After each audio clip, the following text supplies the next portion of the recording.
megasporogenesis. Megasporogenesis means the formation of megaspore from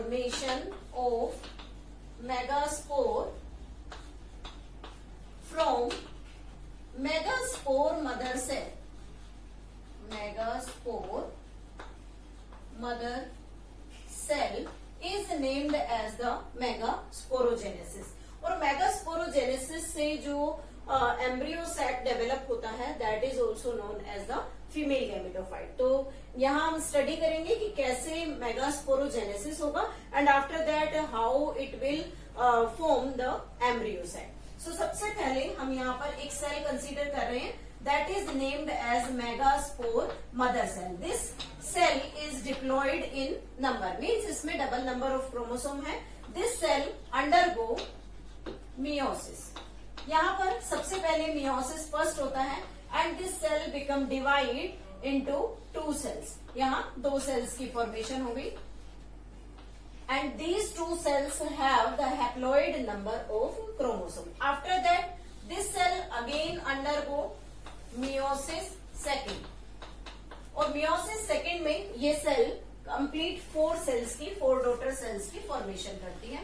This is the 1, 2, 3 and 4. यहाँ 4 daughter cells की formation हो गई and each cell consists of the haploid stage. तो यहाँ हम लिख सकते हैं this is the 4-celled stage. 4-celled stage formation, this is 2-celled stage formation. लेकिन यहाँ क्या होता है कि इसमें से जो 3 सेल्स होती हैं they become degenerate and 1 cell become functional. तो इससे आगे का जो डेवलपमेंट है अगर हम वो ड्रॉ करें, this is the functional megaspore. यहाँ ये जो 4 सेल्स बनी है इन्हें हम क्या नाम देंगे, मेगास्पोर. और यहाँ पर ये फंक्शनल मेगास्पोर है. फंक्शनल मेगास्पोर जो एम्ब्रियो सैक के डेवलपमेंट में हेल्प करेगा and the 3 remaining get degenerate and these are named as degenerating megaspore. Degenerating megaspore. तो इस तरह से जो मेगास्पोर मदर सेल है it will divide by the meiotic division. First it perform meiosis first, then it forms the 2 megaspore. After that it will complete its second meiosis forming the 4-celled stage, or you can say the 4 megaspore formed here. But when the embryo sac development takes place here or the formation takes place, then only 1 functional megaspore take part in that event and 3 remaining megaspore get degenerate. और इस तरह का जो development है जिसमें एक functional megaspore ही हमेशा embryo sac की फॉर्मेशन करता है, that is named as that event is और that the development is named as the monosporic development. Monosporic development. Why? Because the 1 functional megaspore always take parts in the development of the embryo cell. कि यहाँ पर हम starting से ले रहे हैं फिर से कि ये हमारा फंक्शनल मेगास्पोर है. Functional megaspore. और इस फंक्शनल मेगास्पोर का कंप्लीट डेवलपमेंट हमें देखना है कि कैसे ये एम्ब्रियो सैक की फॉर्मेशन करेगा. तो यहाँ पर हमने इसकी प्लॉइडी सेट की थी because it is the product of the meiosis. It has the haploid number of chromosome. जैसे ही ये हैप्लॉइड नंबर ऑफ क्रोमोसोम आगे अपना डेवलपमेंट स्टार्ट करता है तो यहाँ पर 3 सक्सेसिव माइटोटिक डिवीजन होंगे. 3 successive mitotic division will be there. और इन सक्सेसिव माइटोटिक डिवीजन का रिजल्ट होगा एम्ब्रियो सैक की फॉर्मेशन. तो सबसे पहले यहाँ पर हम mitosis, first event of mitosis देख रहे हैं. रिजल्ट क्या होगा कि यहाँ पर सिर्फ कैरियोकाइनेसिस होता है लेकिन साइटोकाइनेसिस नहीं होगा. तो फर्स्ट रिजल्ट क्या रहेगा कि इस एम्ब्रियो सैक की फॉर्मेशन के लिए जैसे ही ये functional megaspore mitotic division show करेगा it will form the 2 nucleus. Means karyokinesis takes place but the cytokinesis no. और आगे mitosis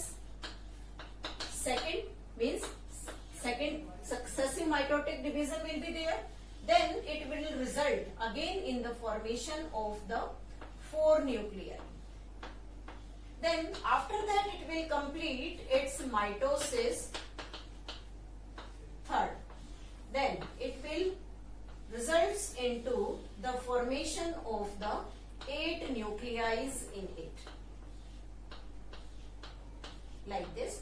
These are the 8 nuclei formed in this stage. So we can say that this is the 2 nucleated stage. This is named as 4 nucleated, and this is named as 8 nucleated stage. After the formation of 8 nucleated stage, after completion of 3 successive mitotic division, these nucleus starts rearranging them and form a specific structure by the formation of the cell wall between them. Means 3 successive mitotic division complete होने के बाद इनमें successive cytokinesis होगा और सभी nucleases separate हो जाते हैं, मीन्स अपनी अपनी सेल वॉल फॉर्मेशन करते हैं और एक कंप्लीट स्ट्रक्चर एम्ब्रियो सैक को डेवलप करेंगे. तो यहाँ हम देखते हैं कि एम्ब्रियो सैक किस तरह से, यानी कि जो फीमेल गैमेटोफाइट है वो कैसा दिखाई देगा. Out of these 8 nucleus 3 nucleus is shifted towards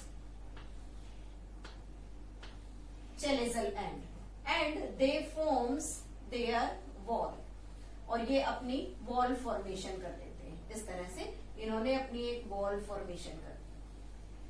then 3 nucleuses shifted towards the micropylar end, like this. यहां पर ये 3 न्यूक्लियस माइक्रोपाइलर एंड पर शिफ्ट कर गए and 2 nucleus remaining in the centre, और 2 न्यूक्लियस जो हैं वो सेंटर में एग्जिस्ट करते हैं, like this. And they form a specific structure which is named as a complete embryo sac. Now how we can label these cells of embryo sac.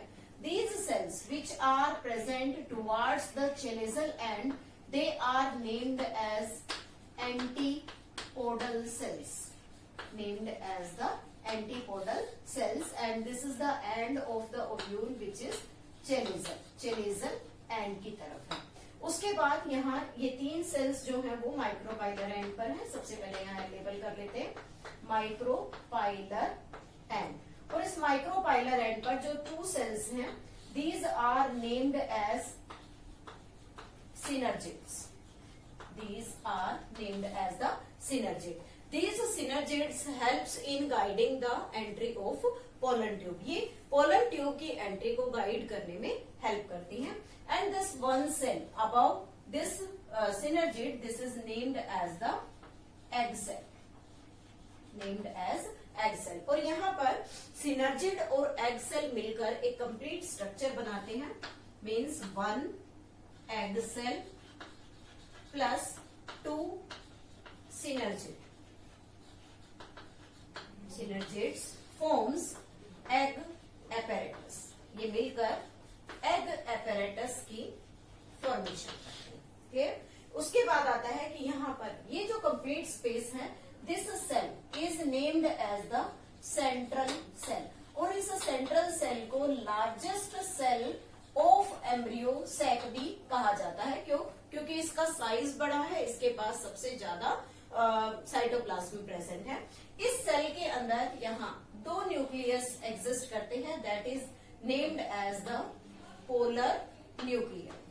Named as polar nuclear. Polar nuclei जो central cell में exist करता है. अब यहाँ देखते हैं कि इस सेल की प्लॉइडी क्या है. तो these cells are n in number, all of them, and these also have n, but the ploidy of this complete central cell is 2n. Diploid है. एग सेल n नंबर है, synergid n, और दोनों synergid n number है. It means complete embryo sac या female gametophyte का development अगर हम देखें तो वो हमेशा हैप्लॉइड स्टेज में प्रेजेंट होता है. This is the step by step description how the female gametophyte developed in this megasporogenesis. Type of structure formed in embryo sac is named as 7-celled 8-nucleated structure. 8-nucleated structure. And why this is known as 7-celled? Because in this embryo sac 7 cells existed here. We can count the 7 cells. 1, 2, 3, 1 large, 4, 5, 6 and 7. 7 cells are there. And how the 8 nucleuses are there? 1, 2, 3, 4, 5, 6, 7 and 8. So this is known as 7-celled 8-nucleated structure of embryo sac. Now we can make the description of the cells. जैसे हमने यहाँ बनाया 1 egg cell और 2 synergid मिलकर एक egg apparatus बनाता है. उसके साथ ही हम लिख सकते हैं 3 antipodals होते हैं, 3 antipodal cells and 1 central cell is there. Central cell. This is all about the embryo cell.